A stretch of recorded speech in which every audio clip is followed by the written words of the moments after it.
ایک گھر ہمارا موجود ہے، سکون کی جگہ ہے، لیکن اس کے باوجود بعض گھروں سے سکون اٹھ جاتا ہے۔ گھر تو ہوتا ہے پر گھر میں رہنے والے لوگ گھر کے اندر بھی تنہائی کا شکار ہوتے ہیں۔ ذہنی ہم آہنگی ایک دوسرے کے ساتھ نہیں ہوتی۔ نسب کا رشتہ تو موجود ہوتا ہے لیکن دل کا رشتہ موجود نہیں ہوتا۔ اس لیے ہمارے دین نے ہمیں گھر بنانے کا طریقہ بھی ارشاد فرمایا۔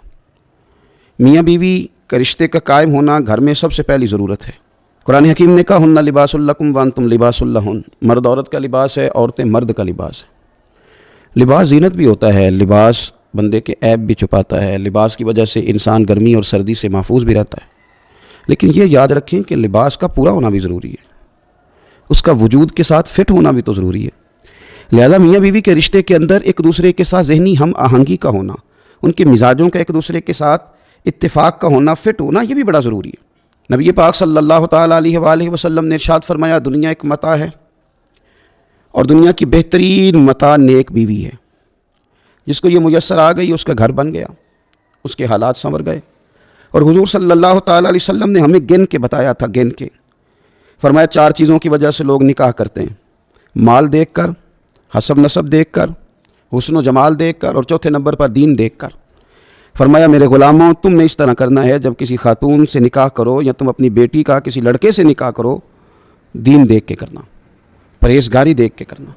ایک حدیث میں نبی پاک صلی اللہ علیہ وسلم نے فرمایا حسن دیکھ کے تم نکاح کرو گے تو ہو سکتا ہے اس کا حسن اسے ہلاک کر دے، مال دیکھ کے نکاح کرو گے تو ہو سکتا ہے مال اسے متکبر بنا دے، تم دین دیکھ کے نکاح کرنا، رب تمہیں برکت عطا کر دے گا۔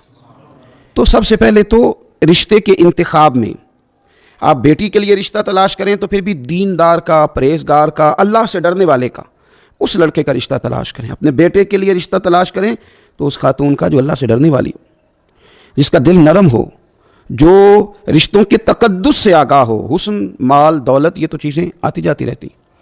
تو گھر کے اندر اگر آپ آسودگی حاصل کرنا چاہتے ہیں تو اس کے لیے سب سے زیادہ ضروری یہ ہے کہ گھر کے اندر آپ کا ماحول کس طرح کا۔ حضرت سعید رحمۃ اللہ علیہ تابعین میں سے تھے، نیک آدمی تھے، محدث تھے، عالم تھے، درویش تھے، صوفی تھے، اللہ کے بندے تھے۔ ان کی بیٹی بڑی پارسا تھی، بڑی نیک تھی۔ بادشاہ وقت نے اپنے شہزادے کے لیے رشتہ بھیجا۔ دیکھیں اب ایک سوچ یہ ہے کہ میری بیٹی شہزادی بن جائے گی، کل کو ملکہ بن جائے گی، لیکن وہ سمجھ گئے کہ وہ جو لڑکا ہے اس کی طبیعت میں تو عیاش پن ہے، وہ شہزادہ تو ہے لیکن اس کی خواہشات بہت بڑی ہیں۔ تو حضرت سعید رحمۃ اللہ تعالیٰ علیہ نے بادشاہ سے معذرت کر لی، فرمایا میں اپنی بیٹی کا نکاح تیرے ساتھ نہیں کر سکتا۔ وہ کہنے لگا میں تو جس پہ ہاتھ رکھوں اپنی بیٹی دینے کو تیار۔ فرمایا میں نہیں اپنی بیٹی کا نکاح تیرے ساتھ کروں گا۔ وہاں معذرت کر لی، لیکن ایک شاگرد آپ کے پاس حدیث پاک پڑھا کرتا تھا، بڑا نیک تھا، پرہیزگار تھا، متقی تھا، اللہ کو یاد کرنے والا تھا۔ حضرت شیخ نے اگلی صبح ہی اس سے فرمایا کہ تو نکاح کیوں نہیں کرتا؟ عرض کی حضور میں نہ دولت پاتا ہوں، نہ مال و اسباب پاتا ہوں، کون مجھے رشتہ دے گا؟ تو فرمایا اگر میں اپنی بیٹی کا نکاح تیرے ساتھ کر دوں تو قبول کرتا ہے؟ اس نے کہا حضور یہ تو سعادت مندی اور فیروز بختی کی حد ہو گئی کہ اتنے بڑے شیخ کی صاحبزادی اور پھر اتنی نیک، پارسا اور اچھی اور اللہ سے ڈرنے والی خاتون۔ تو حضرت شیخ نے گھر جا کے اپنی بیٹی سے اجازت لی اور نکاح کر دیا، اور آخری جملہ اپنی بیٹی سے کہا، کہنے لگے پتر میں نے تیرے لیے دولت کا انتخاب نہیں کیا، میں نے تیرے لیے بہت اعلیٰ بنگلوں کا انتخاب نہیں کیا، لیکن اس شوہر کا انتخاب کیا ہے، اور تیرے شوہر کے لیے اس بیوی کا انتخاب کیا ہے جو انشاءاللہ مصلی پہ بیٹھا کریں گے، قرآن پاک پڑھا کریں گے، رزق کھائیں گے لیکن دیکھ کے کھائیں گے کہ حلال ہے کہ حرام ہے۔ تو رشتوں کے انتخاب میں دیکھیں ایک ہے لباس جسم، اور میاں بیوی ایک دوسرے کے لیے لباس زندگی ہیں۔ ہن لباس لکم وانتم لباس لہن، زندگی بھر کا ساتھ، بہترین احتیاط اس معاملے میں۔ دوسرا اگر ہم چاہتے ہیں کہ ہمارے گھر میں سکون آئے تو ہمارا رب کہتا ہے یا ایھا الذین آمنوا قوا انفسکم واہلیکم نارا، خود بھی دوزخ کی آگ سے بچو اے ایمان والو، اور اپنے اہل خانہ کو بھی بچاؤ۔ دوسرا کام یہ کریں کہ کبھی رزق حرام نہ آنے دیں، کبھی نہ آنے دیں گھر میں رزق حرام۔ میرے نبی پاک صلی اللہ تعالیٰ علیہ وسلم نے فرمایا جو وجود حرام سے پلے گا وہ جنت میں نہیں جائے گا۔ کوئی شخص پسند کرتا ہے کہ اپنے بیٹے کو پال لوں اور پھر اس کو آگ میں ڈال دوں، سجاؤں سنواروں اور پھر اسے زندہ جلا ڈالوں؟ اگر دنیا میں یہ پسند نہیں کرتا تو آخرت میں بھی اسے یہ پسند نہیں کرنا چاہیے۔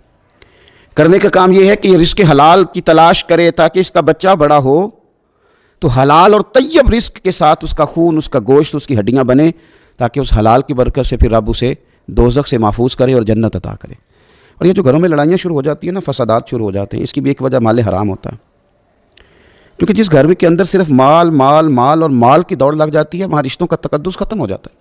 وہاں تو بیٹے اپنے ابا سے کہنے لگتے ہیں کہ آپ بھی کوئی ڈھب کا کام کر لیتے تو آج ہم مالدار نہ ہوتے، تو کچھ کیا ہی نہیں۔ والد اور والدہ کا وہ رشتہ جو خالص اللہ اور اس کے رسول کی رضا والا رشتہ ہے، وہاں بھی دولت آ جاتی، بھائیوں میں جنگیں شروع ہو جاتی۔ اس لیے جب مال آیا نا حضرت عمر کے زمانے میں تو فاروق اعظم رویا کرتے تھے۔ لوگوں نے کہا حضور اللہ نے آسانی دے دی اور آپ روتے ہیں۔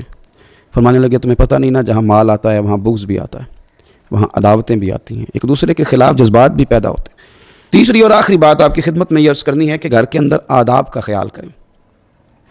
وہ گھر بڑا ہی خوبصورت ہوتا ہے جہاں بچے ماں باپ کا ادب کرتے ہیں، وہ گھر بڑا ہی حسین ہوتا ہے جہاں چھوٹا بھائی بڑے کا ادب کرے، بڑا چھوٹے پہ شفقت کرے، جہاں بہنوں کا تقدس قائم رکھا جائے، جہاں بیٹیوں کو کسی قسم کی زیادتی ان کے ساتھ مالی طور پر اخلاقی طور پر ان کو چھوٹا نہ سمجھا جائے بلکہ ان کو بیٹوں سے بڑھ کر پیار کیا جائے۔ تو گھر کے اندر اگر آداب کا خیال رکھا جائے، کتنا حسین گھر ہے جس میں ماں جو کہہ دے بیٹے قبول کریں، وہ کتنا شاندار گھر ہے جہاں باپ کے لفظوں کو بیٹے اپنے لیے حکم تصور کریں۔ ایک جملے میں میرے نبی پاک علیہ السلام نے ساری کائنات کی ساری تاریخ، سارا حسن، سارا وقار سمیٹ کے رکھ دیا۔ کریم رسول فرمانے لگے ہر باپ چاہتا ہے نا اپنے بیٹے کو تحفہ دے، اپنی اولاد کو اچھا سے اچھا تحفہ دے۔ حضور فرمانے لگے کسی باپ کے لیے اپنی اولاد کے حق میں سب سے بہترین تحفہ یہ ہے کہ اسے اچھا ادب سکھا دے، اسے اچھا ادب سکھا دے، اچھا ادب سکھا دے۔ تو اس کا مطلب یہ ہے کہ اس نے اپنی اولاد کو بڑا کچھ دے دیا ہے۔ اگر ہم آداب سکھانے میں کامیاب ہو جائیں، اگر ہم اپنی اولاد کی حسین اور خوبصورت تربیت کرنے میں کامیاب ہو جائیں تو ہم نے اپنا گھر بنا لیا۔ 3 باتوں کا خیال رکھیں، رشتے کرتے وقت دینداری کو، تقوی کو پیش نظر رکھیں۔ دوسرا، گھر میں رزق حرام کا داخلہ بند کر دیں، نو انٹری کا بورڈ لگا دیں۔ اور تیسری بات یہ کہ گھر میں آداب لے آئیں، آنے والی نسل کو اچھے آداب سے آگاہ کریں۔ انشاءاللہ پھر روٹی کپڑا اور مکان کے اگر تھوڑی دشواری بھی ہوگی، رزق میں تھوڑی دقت بھی ہوگی، تو انشاءاللہ گھر کا یہ حسن گھر میں آنے والے کو سکون ضرور دے گا، آسانیاں ضرور پیدا کرے گا۔ اللہ سمجھنے کی توفیق عطا فرمائے۔